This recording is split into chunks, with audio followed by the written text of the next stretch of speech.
The year is 2022. The place is Grasse, France. A room that smells of thyme and flowers. Sunlight cuts through old glass. It lands on a long table.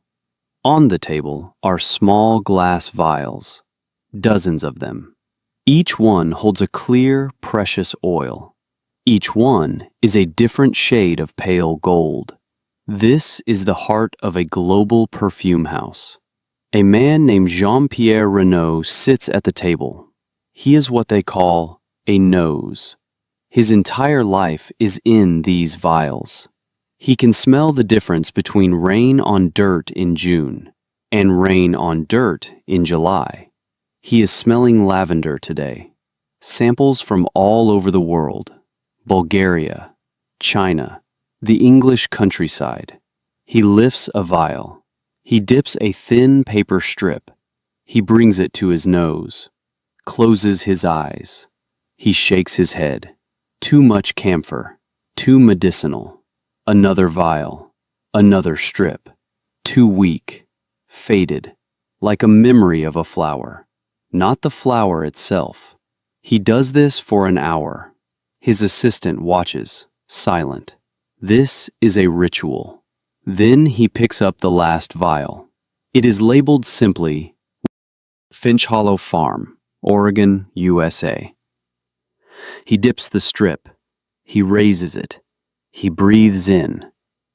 And Jean-Pierre Renaud, a man who has smelled 10,000 fields, goes perfectly still.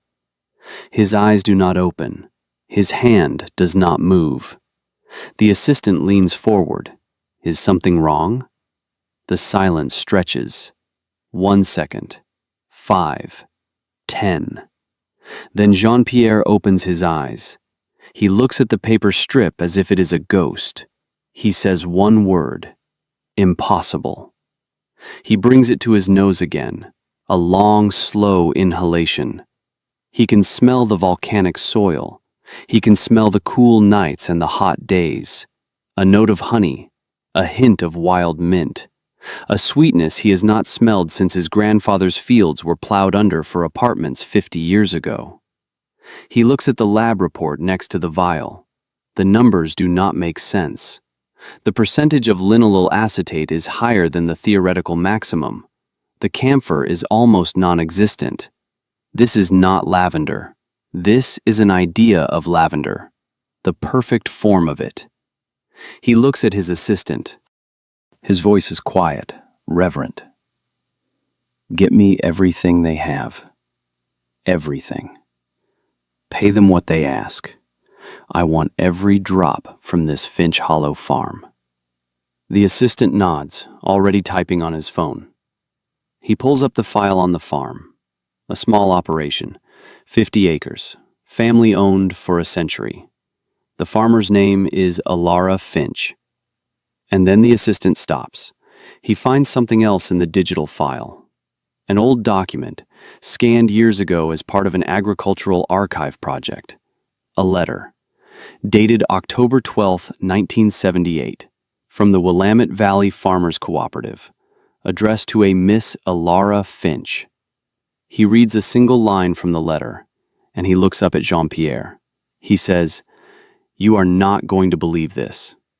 The letter said her crop was a weed, a decorative, unwanted, unmarketable weed. This is the story of the 44 years between that letter and this moment. It's the story of a woman who was told her life's work was worthless by a good man, a kind man, who was absolutely, completely, and devastatingly wrong. These are the stories we tell on this channel. The stories of people who were counted out, who were told no, who quietly went to work and built their own yes. If those are the stories you need to hear, subscribe, because the world is full of people who will tell you what you can't do. We're here to show you what happens when you don't listen. Let's go back to 1978, to a dusty office in a metal-sided building. The air smells of diesel and fertilizer and damp earth. This is the Willamette Valley Farmers Co-op, the center of the universe for 1,000 farms. Ilara Finch sits in a chair across from the manager. His name is Dale Abernathy. Dale is a good man. Everyone in the valley knows it. He coaches Little League. He serves on the church board. He has helped more farmers through tough times than anyone can count. His handshake is a contract. His word is bond. And right now, his face is full of genuine concern. Ilara is 24 years old. Her father had died that spring, a heart that just gave out in the middle of a row of hazelnuts. He left her the farm, 120 acres, and a mountain of debt. The bankers had been kind, but clear. She had until next year's harvest to turn a profit, or the farm her great-grandfather had cleared with his own 2 hands would be sold. She had spent the summer thinking, praying. The price of grass seed was in the basement. Hazelnuts were a decade away from paying for themselves. Wheat was a losing game against the big farms in the Midwest. She couldn't win their game, so she had decided not to play it. She had taken 20 acres, the rockiest, sunniest, south-facing slope that was worst for everything else, and she had planted lavender. Thousands of tiny, gray-green starts. She'd done the research, read old books from the library, written letters to growers in France. She believed it could work. The soil was right. The climate was right. Now the first harvest was in. She had brought a sample to Dale Abernathy, a small burlap sack filled with fragrant purple buds. It sits on his desk between them, filling the office with a scent no one has ever smelled in this building before. Dale sighs. He picks up the sack. He rubs a few buds between his thick fingers. He smells them. He is a man who knows the smell of money, and this to him does not smell like money. It smells like his wife's garden. It smells like soap. Ilara, he says. His voice is gentle, paternal. I've known you since you were a little girl. I knew your father my whole life. I'm not going to be the man who encourages you down a dead-end road. Ilara waits. She knows what's coming. This isn't a crop, he says, gesturing at the sack. This is a hobby. It's a decorative plant. What am I supposed to do with it? I can't run it through the combine. The oil would gum up the works. There's no market code for it. There's no futures contract for it. Who is going to buy it? She has an answer. She has a list of small soap makers, herbalists, potpourri companies. She slides the paper across the desk. Dale glances at it. He sees the small orders, 50 pounds here, 100 there. He shakes his head. This is pocket money, Ilara. This won't pay the note at the bank. This won't keep the lights on. You need a commodity crop, something we can move by the truckload. She looks at him. Her hands are clasped in her lap, knuckles white. Dale, I can't compete on wheat. I don't have the acreage. I don't have the equipment. This is something I can do, something different. He leans forward, and this is the part that mattered, the part that would stick in her memory like a burr. He wasn't angry. He wasn't dismissive. He was kind. His certainty was wrapped in a blanket of genuine care, and that made it so much worse. I am trying to protect you, he says. I am trying to help you keep your father's farm. If you plow this under right now, you can still get a winter wheat crop in. We'll float you the seed. You can pay us back after harvest. It's the safe bet. It's the only bet. She feels the walls of the office closing in, the weight of his reason, the logic of the entire valley, the history of this place. Every farmer for 100 miles was listening to Dale Abernathy. Who was she to think she knew better? She was just a girl, an orphan with a dying farm. She looks at the sack of lavender. Her whole summer is in that sack, her hope, her one crazy idea, and he was calling it a weed, a hobby. Have you ever had that moment? When someone you respect, someone who genuinely means well, tells you that your dream is a mistake. Not out of malice, but out of a deep, honest belief that they are saving you from yourself. It's a terrible kind of poison, because you can't fight it with anger. You can't argue against kindness. All you can do is walk away and prove them wrong over decades. Tell me in the comments if you've ever had to walk away from a kind no. Because what Alara did next is for everyone who has. She stood up. She took her sack of lavender. She looked Dale Abernathy in the eye, and she said 2 words. "Thank you." And she walked out. She didn't argue. She didn't cry. Not yet. She walked out into the autumn sunshine, past the massive grain silos, past the trucks lined up to unload their wheat, past the world that Dale Abernathy understood, and she drove home, to her world, the one she was going to have to build herself. Because the front door had just been closed, locked, and the only way forward was to build her own house, from the ground up. She got back to the farm. The silence was heavy. The house felt empty without her father. She walked into the barn, the scent of old hay and engine grease. Her father's tools hung on the walls, cleaned, organized, ready for work he would never do again. She sat on a hay bale, and she finally let herself cry. She cried for her father. She cried for the farm. She cried for the crushing certainty in Dale Abernathy's kind eyes. He had sounded so reasonable, so logical. And that was the most heartbreaking part. Maybe he was right. Maybe she was a fool. A 24-year-old girl playing with flowers while her legacy crumbled around her. She heard a noise. An old pickup truck rattling up the gravel driveway. It was her neighbor, Silas Blackwood. An old man who had known her grandfather. He was small and wiry. His hands were leather. He had stopped by every few days since her father passed, just to check in. He never stayed long. He never offered pity. He just showed up. He walked into the barn, saw her face, saw the burlap sack. He didn't ask what happened. He knew. He sat down on another hay bale. For a long time, neither of them spoke. The barn was filled with the sound of evening birds and the quiet hum of grief. Finally, Silas spoke.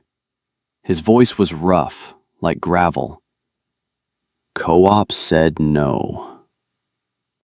It wasn't a question. Alara just nodded. Said it was a weed, she whispered. Said I should plow it under. Silas picked up a handful of lavender from her sack. He rolled it in his palm. He brought it to his nose. He looked at it. Really looked at it. He looked at the color, the shape of the buds. He closed his eyes. This ain't a weed, he said. This is a promise. Alara looked up. What do you mean? Your grandmother, he said. She planted a hedge of this stuff by the back porch, right after they built the house. Said it kept the moths out of the linens.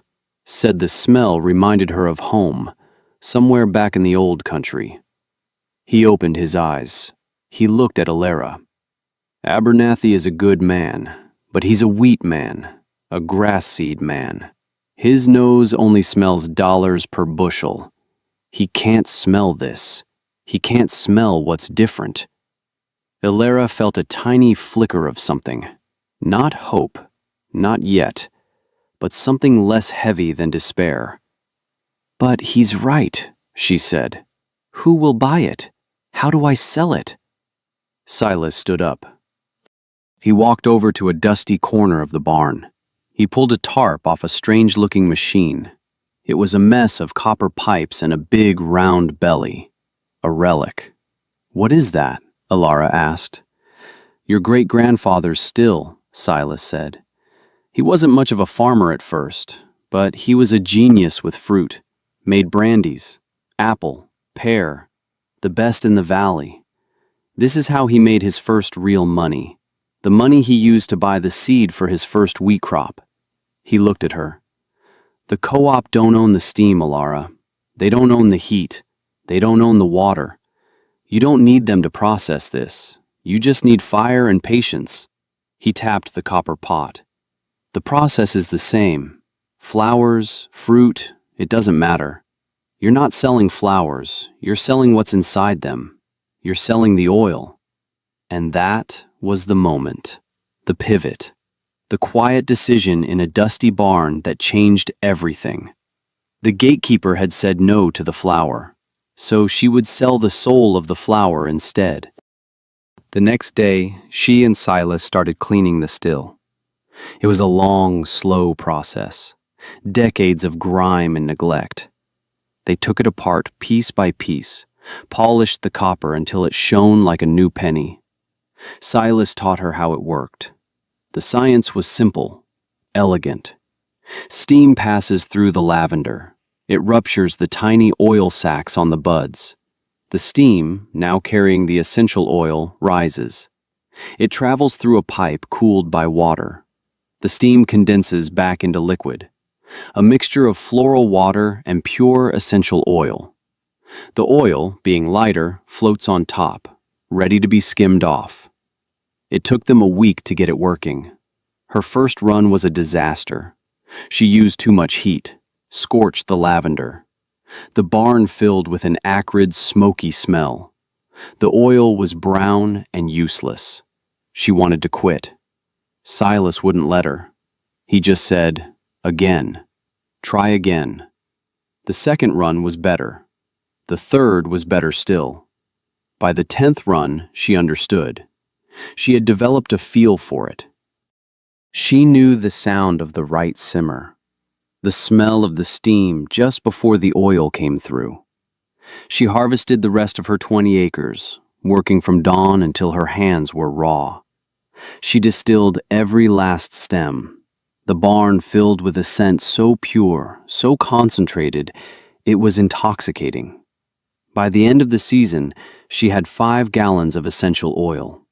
It sat in glass jugs, glowing like liquid amber. She had spent all her money on the lavender starts. She had nothing left for bottles, for labels, for marketing. She had the product, but she still had no market. She went back to her list of soap makers and herbalists. She typed out a letter on her father's old Royal typewriter. She offered them not dried lavender buds, but pure, farm-distilled essential oil. She sent out 20 letters, each with a tiny vial, a single drop of oil on a cotton ball, as a sample. Then she waited. For a week, nothing. The silence from the mailbox was as loud as Dale Abernathy's certainty. She started to think he was right. She had turned her crop into a different kind of unsellable product. Then, a letter came. From a small soap maker in California. A check was inside, for $100, an order for a pint of oil. The next day, 2 more letters. The day after that, a phone call. It wasn't a flood, it was a trickle. But it was enough. By Christmas, she had sold all 5 gallons. She had made $3,000. It wasn't enough to pay the bank, not even close, but it was a start. It was proof. Proof that the weed had value. Proof that Dale Abernathy was wrong. She took the money. She didn't buy Christmas presents. She didn't fix the leaky roof. She drove to the bank. She walked up to the loan officer's desk, and she made a payment. It was a small payment, a gesture, but it said something. It said, "I'm still here." It said, "I'm not done yet." And that is how the next 40 years began. Not with a bang, but with the quiet, determined act of paying a small piece of a very large bill. Let me tell you about the next few years. They were hard, so hard. Every dollar she made went back into the farm. She lived on canned vegetables from her garden, on eggs from her chickens. She mended her own clothes. She learned to weld to fix the ancient tractor her father had left her. She did the work of 3 people, 1 arm, 1 woman. She had no help, except for Silas. He would show up with a hot meal, or a part for the tractor he'd found at the scrapyard. He never took money. He just said, "Your father would have done the same for me." The community was split. Some of the old-timers like Silas respected her grit. They saw her father in her. They would stop by, offer a quiet word of encouragement. But others, most of them, sided with Dale Abernathy. They saw her lavender fields as a folly, an indulgence. They'd talk at the diner, at the feed store. Shame what happened to that Finch girl. Her father worked his whole life to build that place. She's running it into the ground with those damn flowers. She heard the whispers. She felt the stares when she went into town. It was a lonely fight. Proving someone wrong who thinks they're being kind is the loneliest fight there is, because they don't see you as an opponent. They see you as a project, a charity case, a problem to be solved. Dale Abernathy would see her at the store. He was always polite, always asked how she was doing. "How's the garden coming along, Ilara?" he'd ask. The word garden was a small, sharp jab, a reminder that he didn't see her as a real farmer. "Fine, Dale," she'd say, "just fine," and she'd walk away. Her quiet dignity was her only shield, because this is where the story becomes bigger. It stops being about one woman and a field of flowers, and it starts being about a fundamental shift, a new way of thinking. By 1980, she had paid off the first of her father's loans. She cleared 10 more acres of rocks, by hand. She planted a new variety of lavender, grosso, higher yield, more camphor, but the soap makers loved it. Cash. By 1985, she was debt-free. The bankers who had looked at her with pity now looked at her with a kind of awe. She bought a neighboring 20-acre parcel that had gone fallow. The owner was a wheat farmer who had gone bust. She paid him his asking price, in cash. She planted Provence, a culinary lavender. She started selling it to restaurants in Portland, a whole new market. By 1990, she had 50 acres in full production. She bought a new, modern stainless steel distillery from Italy. She paid for it in cash. The old copper still from her great-grandfather, she polished it and put it in the new distillery building. A monument, a reminder. The steam is yours. Dale Abernathy watched all of this. He drove past her farm on his way to the co-op. First, he saw the small, tidy rows of purple. He shook his head. Then, years later, he saw the new fields, the new distillery building, the clean, new trucks being loaded with boxes. He didn't shake his head anymore. He just drove a little faster. A quiet confusion was growing in him. He had been so sure, so certain. Contrast math tells the story. The average co-op wheat farmer in 1990 was grossing $300 an acre. After seed, fertilizer, fuel, and equipment loans, they were lucky to net $50 an acre. Many were losing money, buried in debt. Ilara Finch, on her hobby farm, was grossing $4,000 an acre. Her input costs were a fraction of theirs. No heavy machinery, no chemical fertilizers. The lavender thrived on neglect. Her net was over $3,000 an acre. All of it was hers. No bank, no co-op, no asking permission. Self-sufficiency as the ultimate form of freedom. She started getting noticed. An article in a farming magazine, a segment on a local news show. She was portrayed as an oddity. The Lavender Lady. A quaint, quirky success story. They missed the point. They saw the flowers. They didn't see the steel. They didn't see the business acumen. They didn't see the woman who had stared down a system that was designed to crush people like her. And won. Not by fighting it, but by making it irrelevant. And then the French arrived. It started with a letter. In the early 2000s, from a small perfume house in Grasse. They had gotten one of her samples from a specialty supplier. They were intrigued. They asked for a larger sample, an ounce of her finest oil, from her oldest plants. A variety she had cultivated herself, a cross between Munstead and something wild she'd found growing by the river. She called it Solitude. She sent the sample, and waited. She didn't know it, but that little vial caused a quiet earthquake in a French laboratory. They had never seen an oil profile like it. It had the sweetness of high-altitude French lavender, but with a clean, almost citrusy note. It was unique, unrepeatable. The terroir of her farm, the volcanic soil, the Oregon rain, was in every drop. They sent a man to see her, a buyer. He wore a suit that cost more than her truck. He walked through her fields. He crumbled the buds in his hands. He inspected her distillery. He was polite, reserved. She thought he was unimpressed. They sat at her kitchen table, the same table where she had sat with the bank loan documents years ago. The buyer opened his briefcase. He offered her a contract. He wanted to buy her entire production of Solitude oil for the next 10 years. He named a price, per pound. It was a number so high, Alara thought she had misheard him. It was more than 10 times what she was getting from the soap makers. It was life-altering money. It was generational money. She looked at the contract. She looked at the man in the expensive suit. She thought of Dale Abernathy. She thought of the whispers in the diner. She thought of the word weed. And she smiled. A small, slow smile. She pushed the contract back across the table.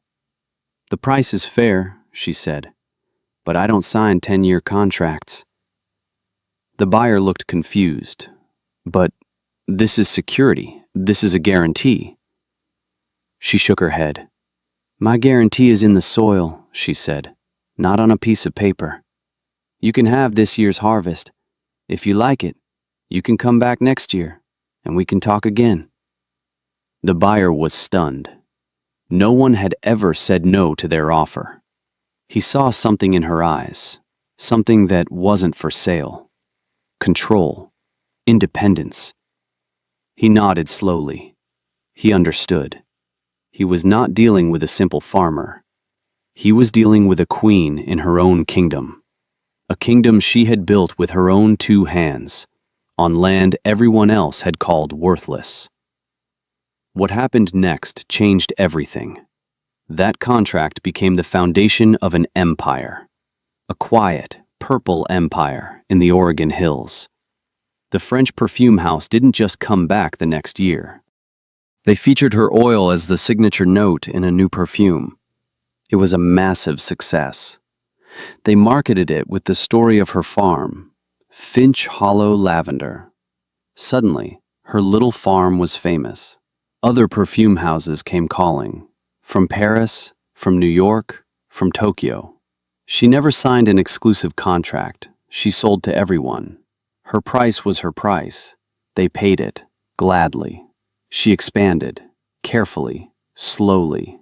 She bought more land, always with cash. She hired a team, young people from the valley who couldn't find work on the struggling commodity farms. She taught them everything she knew. She paid them well. She gave them a share of the profits. She was building something more than a business. She was building a community, a different kind of agriculture, one based on quality, not quantity, on value, not volume. And the whole time, the witness watched. Dale Abernathy was retired now. He'd had a good career. He had helped a lot of people. He was respected. But there was a small, persistent burr in his legacy. The Finch girl. He saw her trucks on the road now. Big, new, clean trucks. Not hauling grain to the co-op, but hauling fragrant boxes to the airport, destined for France. He read about her in the paper. Oregon farmer revolutionizes perfume industry. His wife bought the perfume. It sat on her dresser, The whole house smelled of it, the smell of his one great mistake. He saw the kids he used to coach in Little League now working for her, driving her tractors, managing her distillery. They had good jobs, futures, in a valley where futures were getting harder to find. His certainty had curdled into a quiet, gnawing doubt. He had been so sure he was protecting her. But what if he had been trying to put her in a box labeled wheat or grass seed, a box she was never meant to be in? The reckoning came in 2018, not with a fight, but with a request. The Willamette Valley Farmers Co-op was in trouble, deep trouble. Commodity prices had been flat for a decade. Fuel costs were soaring. Their members were aging. Their kids were leaving for the city. The whole model was breaking. The new manager of the co-op was Dale Abernathy's son, Frank. Frank was a good man, like his father, but he was pragmatic. He saw the writing on the wall. He knew the co-op had to diversify or die. He called a special meeting of the board. He proposed a new specialty crops division for things like wine grapes, hops, and essential oils. He put up a slide, a projection of potential revenue. The numbers were based on the only successful model they had, Finch Hollow Farm.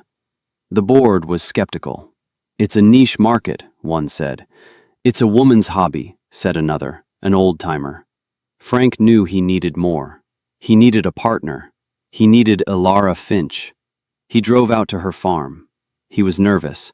He had grown up hearing the story of his father and the Lavender lady. It was a family legend. A cautionary tale about... Well, he wasn't sure what it was a tale about anymore. He found Clara in one of her greenhouses. She was in her late 60s now. Her hair was silver. Her hands were still the hands of a farmer. She was tending to thousands of tiny lavender starts. She looked up when he approached. She knew who he was. He looked just like his father. "Frank Abernathy," she said. It was a statement, not a question. He explained why he was there. He told her about the co-op's troubles, about his plan for a new division. He was honest. He was humble. "We were wrong," he said. "My father, we were all wrong. We didn't see it. You did." He laid out his proposal. He wanted Finch Hollow Farm to be the anchor of the new division. He wanted her to teach other farmers how to grow lavender. The co-op would handle the marketing, the sales, the distribution. They would offer her a premium, a leadership role, a seat on the board. It was a good offer, a smart offer, a desperate offer. Clara listened. She didn't interrupt. She just kept tending her seedlings. When he was done, the greenhouse was silent, just the sound of his breathing and the rustle of her hands in the soil. She finished with a tray of seedlings. She wiped her hands on her jeans. She turned to him. She didn't look angry. She didn't look triumphant. She looked tired, a deep, soul-level tired, the kind that comes from fighting a quiet war for 40 years. "Let me show you something," she said. She led him out of the greenhouse, across the yard to her office. It was a clean, modern room. One wall was covered in awards: Agricultural Innovator of the Year, Small Business Exporter of the Year. But she didn't point to those.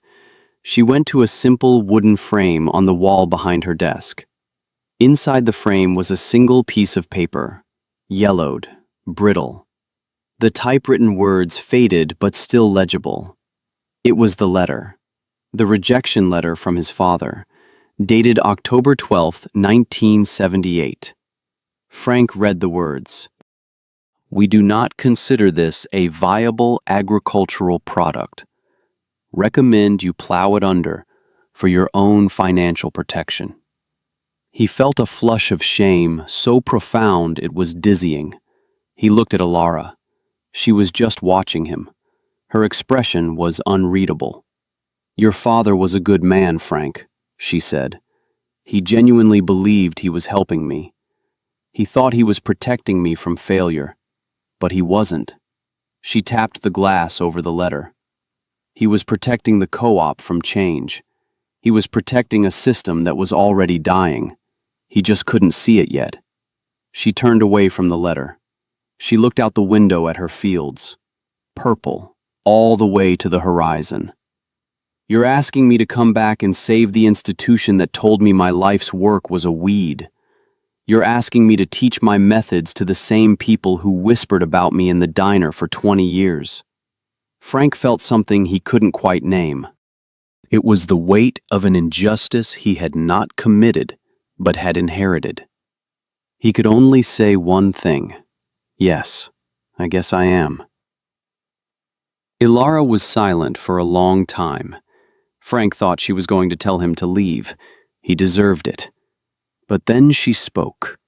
Her voice was quiet, but it carried the weight of 4 decades. I will not join your co-op, she said. Finch Hollow will always be independent. That is not negotiable. Frank's heart sank. But, she continued, I will help you. I will create a program. I will teach any farmer who wants to learn. I will share my planting stock. I will even help you build your own distillery. But it will be a separate entity, a new cooperative, for specialty growers, and you will all run it together, as equals. Frank couldn't believe what he was hearing. It was more than he had dared to hope for. Why? He asked. Why would you do that? After everything? Ilara looked at him, and for the first time, he saw a hint of a smile in her eyes. Because my father loved this valley, she said. And because Silas Blackwood once told me that your neighbor's success doesn't diminish your own. And because it's time for a new story. That's the legacy. It's not the money. It's not the fame. It's the ripple effect. Ilara Finch didn't just build a farm. She built a new economy for her valley. The Finch Hollow method, as it came to be known, saved dozens of small farms from extinction. She created the Willamette Specialty Growers Alliance. They now grow not just lavender, but mint, chamomile, calendula, saffron. High-value crops for global markets.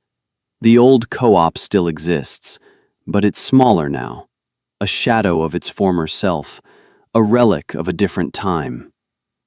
Dale Abernathy passed away in 2020. At his funeral, the church was filled with flowers, not roses or carnations, but huge, fragrant bouquets of lavender, from every farm in the Alliance, a gesture of respect, and a quiet statement. Ilara still lives on the farm. She walks the fields every morning. She knows the scent of every plant. The old copper still sits in the main lobby of the Alliance Distillery, a physical artifact, a reminder that sometimes the most radical act is to ignore the kind, sensible, well-meaning advice of people who are certain they know what's best for you. It's a reminder that the steam is always yours. Right now, somewhere in the world, a young woman is sitting in an office, across from a man who is telling her, with kindness and concern, that her idea is a dead end, that she should stick to what works, that he is only trying to protect her. This story is for her. It's proof that the most dangerous limitation is the one imposed by someone who genuinely believes they are helping. It cannot be fought with anger. It can only be disproven, with decades of quiet, relentless, beautiful work. If this story means something to you, if you've ever been that person in that chair, share this with someone else who needs to hear it. Someone who needs to be reminded that their weed might just be a flower the world hasn't learned to value yet. Subscribe for more stories of quiet rebellion and earned triumph. And tell us in the comments, what is the lavender in your life? What is the thing you believe in, even when no one else does? We want to hear it, because your story matters, and the world needs more weeds.